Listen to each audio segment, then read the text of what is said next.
Hi, I'm Darlene White, and I'm with the San Diego Animal Support Foundation, and I'm joined here today by Janet Conley with Animal Rescuers Without Borders. They're one of the great organizations that we work with to try to help increase adoptions of animals in our shelters and rescues. And Janet, who do you have here with us today? Hi, Darlene. This is Phoebe. Phoebe. And what is Phoebe? What breed? Phoebe, we think she's a Chihuahua mix. She looks a little, miniature pincher kind of look to her, but okay. She came to us from Ensenada, where she was living on the street, and she was rescued by a Good Samaritan who brought her into her home, and then we brought her up here to San Diego. Okay. How old is she? We think she's about 3 years old. And all of your dogs are spayed, neutered, vaccinated, microchipped, and vet checked before adoption, right? Absolutely. So when somebody's adopting, they don't have to worry about any of that kind of stuff, right? No, all of our dogs are up to date on everything they need, definitely spayed or neutered, because that's so important to us at Animal Rescuers Without Borders, and they're ready to go to their new homes. And where do you get most of your animals? You don't just have dogs, by the way. You also have cats. Yes, we do. We have dogs and cats, puppies, kittens, and most of our animals, well, especially dogs, come from south of the border. Okay. So either Tijuana or Ensenada, or most of our dogs come from. Some we get from the San Diego area, but, mostly Mexico. Okay, all right. And with the cats, you guys have some adoption centers, don't you? We do. Where are those located? They're located in the PetSmart, one in Oceanside and one in Claremont Mesa. Okay. Yep, so it's a great place to go see the cats because they're living there in an enclosed area, and you can go see them, instead of just seeing them online, you can see them in person. And most of your dogs are, like Phoebe, in foster homes, so people really get to learn a lot about them, correct? They do. All of our dogs go to foster homes. Phoebe's been with me for a little over a month, and it's great because they get, instead of being in a kennel environment, they get to live in a home and be socialized with adults and children and animals, and so it really prepares them for their forever home. So as a foster mom, what do you know about Phoebe that's unique? Phoebe is so lovable. I know this since she was a stray. Hi. She's just excited to be on your lap. I mean, if she could sit on my lap all day, she would. She Aww. pushes my other dogs out of the way to get on my lap. She's very quiet. Yes, you're very She good. rarely barks. She's very loving, and she loves to go on walks. She's really good in the car. And she's very crate trained. She loves to sleep in her crate. So I can't think of anything bad to say about Phoebe. Now, dogs, cats, and kids. Right. Do we know what she's like with those three elements? Dogs. With my dogs, I have small dogs, and so she's been great with them. Okay, great. She hasn't been around any kids, but I can't imagine her having a problem. All right. And adults, wonderful. So, Yeah. And do we know about cats yet? No. No, we haven't been tested yet. Okay. No, she hasn't been tested, unfortunately. But it's great to know that, by the way, is she house trained?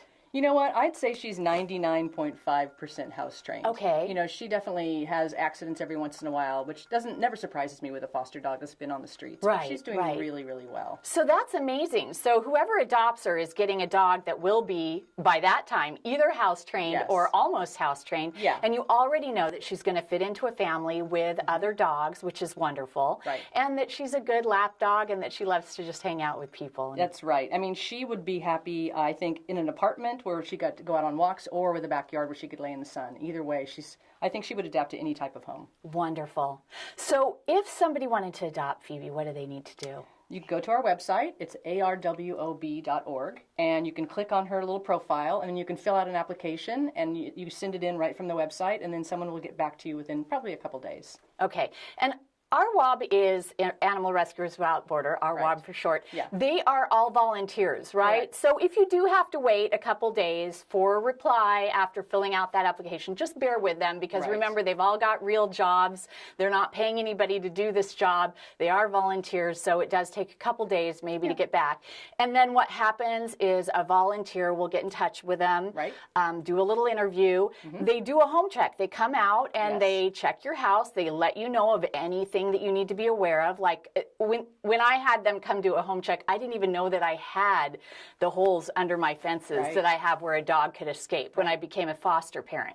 So they had to tell me where all these things were, and thank God they did because I never really checked the parameters of my house and my yard for all of these things. So you guys are careful about those sorts of things. We're very careful because we want to make sure all of our animals are going to the right home for them. We don't, the failure rate is very low for us because we make sure that the right family is connected with the right animal. And also what's a great thing that we do is we have a foster to adopt program.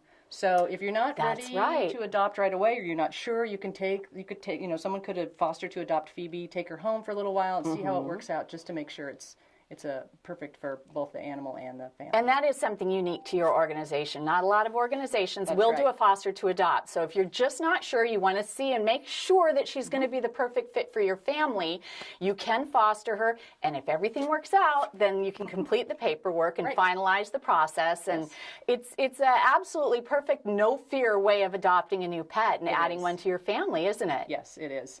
But I can not imagine anyone not falling in love with her if they took her home to foster her. That's awesome. Yeah. And by the way, if you are not ready to adopt an animal and make that permanent lifetime commitment, RWAB is always desperately in need of fosters like Janet who can take pets into their home temporarily until a permanent home can be found. And the more fosters they have, the more animals they can save. So, That's so true. obviously they're always in need of more fosters. Thank you for bringing that up. That's so true. Yeah, so again, go to arwob.org, fill out an application for Phoebe, and we also want to tell you that we are going to be having a massive mega adoption event. The San Diego Animal Support Foundation is going to be hosting Cupids and Canines.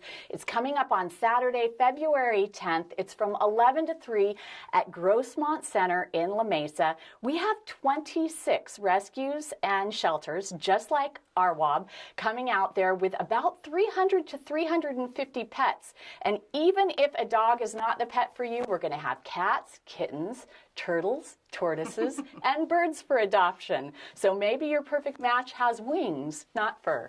So anyway, we would love to see everybody out there. Again, the Cupids and Canines adoption event is February 10th. On a Saturday at Grossmont Center in La Mesa from 11 to 3. You'll find RWAB and lots of other groups out there showing their pets. And if you want to fill out an adoption application for Phoebe, don't wait. Go ahead and go there right now, arwob.org. And you can find out more information about all of the animals available for adoption at sdshelters.org. That's the San Diego Animal Support Foundation's website, sdshelters.org. Thank you so much for watching.